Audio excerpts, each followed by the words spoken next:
All I need is one night, one mic, one word from God. Put it in one thought and pour it into one poem. Perform it on one stage and do like Luther once said. Only just for one night, so then maybe I can touch that one heart.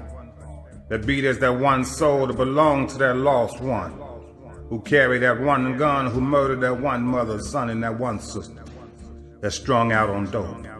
Hopefully they didn't heard and become enlightened by this one's words and find their way to that one cross. All I need is one night with one unbeliever. To believe the way I learned to believe by asking oneself, myself, now you ask yourself this. If I shall lie down tonight and shall not wake, and find it out that Christ isn't fake and his resurrection isn't fiction and hell is real, what benefits am I losing if I'm choosing him? Now if Jesus died at the age of 33, I'd rather die tonight of being a martyr for my Father and Savior than die tomorrow being Satan's advocate, operating without conscience, remorse, or godly morals, slanging crack for whips, sacrificing flesh to sexually transmitted down low diseases and abortions, and genociding the youth with the twisted untruth that they use in hip-hop and R&B, subliminal, negative music. All I need is one night so one day I can hear those words for one God, my good and faithful spoken words serving. If I should be lifted up, I should draw all men to me. So finally, my good and faithful servant, job well done. All I need is one to hear me, one to feel me, one to get out the seat and come and tell me that they heard Jesus Christ calling them through me. And then I will know that these words were from God and not from this one man named Finale, and a spoken word that was spoken tonight wasn't spoken in vain. All I need.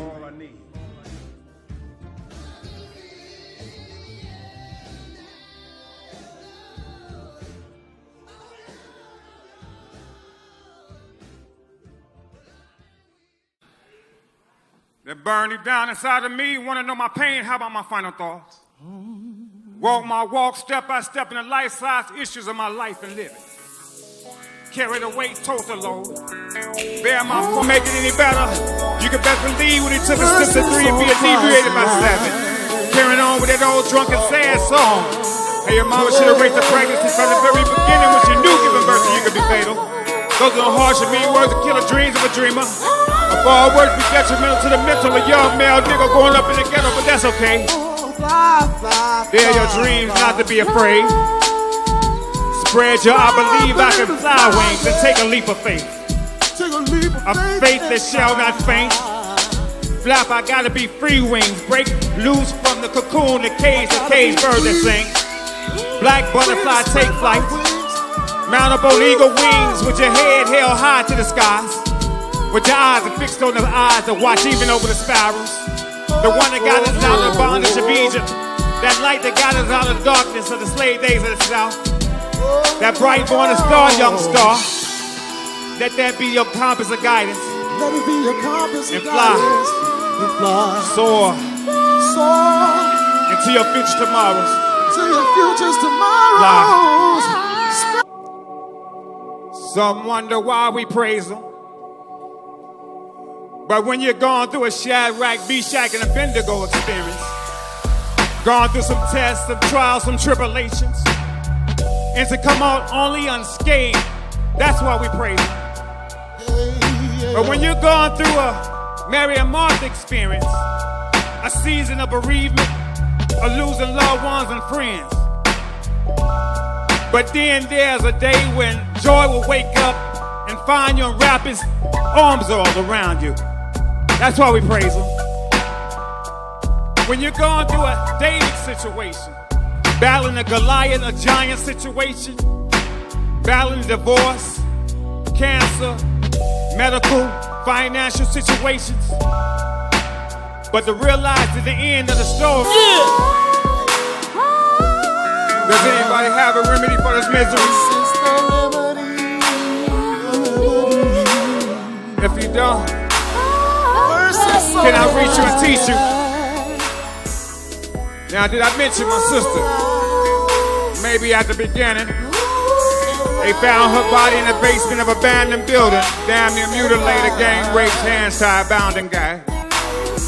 the only evidence they had were bullet fragments that used to be a brain. It's a crying shame. The story should have made front page, but it didn't. They said it was too candid and graphic. The news wouldn't report it. The only ink she got was date of birth and death in the name, Olivia Allen. In a very small section of obituary column, it's the same Olivia that the whispers whisper about in a song. About a young girl that got lost and turned out that this one who was found lost happened to be mine. You see, my sister's remedy to her misery was sickness. She was out to inflict the HIV/AIDS epidemic on any and every ignorant idiot who chose to sex her unprotectedly, all because the complex of dying alone she acquired from a sick brother who played a promiscuous closet case down low roads in the days of her life. Trifling. This brother stole a preteen adolescent years right from beneath, and I still can't believe it to this very day. That she'll run away to the first open arms to show there any kind of love or concern, all because back at home daddy only loved us from a distance. You see, my sister wanted to stop the world and get off because she was literally sick of living. She thought about jumping to her death, but she was afraid of heights. She tried slitting her wrist, but she couldn't stand the sight of blood. She just left scratches. She tried popping a bottle of pills, but couldn't stomach. She kept throwing it up. And every time she put the gun to her head, she'd call me because she knew that I do. She didn't have enough guts to pull the trigger, so once again I'll talk her out of it instead. So she figured like this: after all the ballers, the gangbangers, the thugs, the riff-raff, the drug dealers that she done slept with, one of them would get the wind of what she was up to, and they would do it instead. And they did. You see, my sister was a cutie pie. She showed no signs, no symptoms. But once the results were in, one day, one came and one killed her. Everything worked according to her plans. Instantaneous death and no more pain. Needless to say, her death was pretty much fornicator related. So you tell me, does anyone have a remedy for this misery? Now I heard death come in threes, but never have I heard of four in 1 year. Here I am, me, finale, lying on a surgical gurney, surfing a flat line, my mind racing the world experiencing an accident flashback. Looking back on how things were, and I wish it wasn't. I knew it had to be a gang of signifying Satan advocates who done this innocent bystander drive-by violence to me. Where they pulled up and opened fire and drove off almost in slow motion. Now here I am trying to recollect, memorize verses from scriptures, passages from paragraph, prayer, praises from parables, out the Bible, the Quran, just to make peace with my maker. Hesitated too long, y'all. I can't repeat. The gates of heaven, my eyes closing slowly. I'll be down. I should have chose Jesus. The remedy. The remedy, y'all. Tomorrow ain't promised. Tomorrow ain't promised. They going in places with AKs and taking out bodies for 47. It ain't promised. The remedy is Jesus. Jesus. Jesus. He is the remedy. Yes.